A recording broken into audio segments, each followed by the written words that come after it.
everybody, welcome to the Friday Funnies. I'm just trying to pick up a little extra money to pay my income taxes. Well, March left us this week. March, which came in like a lion, went out like a lamb. More precisely, it went out like a leftover lamb chop that's been in the refrigerator for about 3 weeks. In other words, it was cold and nasty. But April brings with it perhaps the best news I have heard in a long time. According to researchers, the best sex lasts between 3 and 13 minutes. All right. And coincidentally, this is the same amount of time that the average person takes to enjoy the Friday Funnies. So, here's the Funnies. Prepare to breathe a little harder and smoke them if you got them. Our first story is the definition of stinking drunk. William Bowen of Muncie, Indiana had too much to drink, so much so that he passed out. He passed out inside of a garbage truck. How he got there, who knows, but he woke up just as the truck was beginning its compacting cycle. So he started screaming, "Help, help, I'm too young to be compost." And the garbage truck operator fortunately heard him and got him out of there before he was reduced to the size of a canned ham. Lesson to be learned here: if you're going to get trashed, don't pass out in the trash. Now our next story takes us over to Madrid, Spain, where a burglar broke into a funeral home, intending on stealing God knows what. Well, the owner heard some noises in the funeral parlor from the area where dead people are normally kept, so he called the police.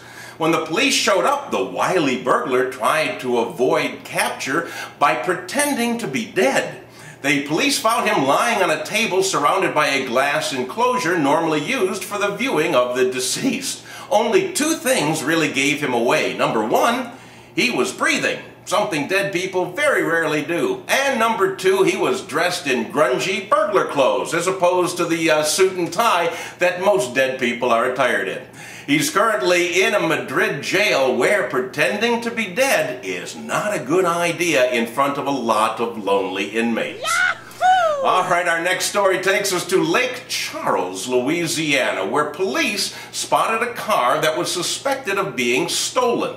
So they found out it was, called the registered owner to tell her that they found her car. Well, the owner didn't realize the call was coming from the police and thought it was coming from her friendly neighborhood crack dealer.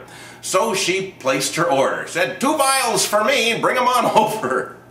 The police showed up later to drop off the car and pick up the owner, who is currently going to jail. She said as she was being taken away in handcuffs, "When I get out of jail, the first thing I'm going to invest in is caller ID." Hello?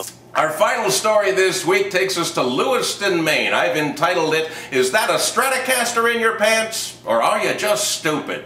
In Lewiston, Maine, in a music store, a man stole a Fender Stratocaster guitar by stuffing it down his pants. Yeah, figure that one out.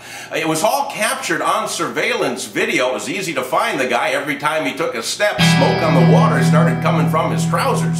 So that's not the weirdest part of this story. The weirdest part is the same music store 2 years ago lost another guitar to another thief who stole it in the same way. My suggestion, if this store wants to avoid future thefts of people sticking guitars down their pants, that they coat all of their guitars in itching powder. Hey, that's all I've got for you this week, but guess what? You, yes you, are a big winner. Just by watching this week's Friday Funnies, you are the winner of 2 round-trip tickets anywhere ATA flies. Congratulations and have a good trip. I'm going to try to make some more money. Come on, baby, big money, yeah, yeah, yeah! Whoa, yeah, one more time.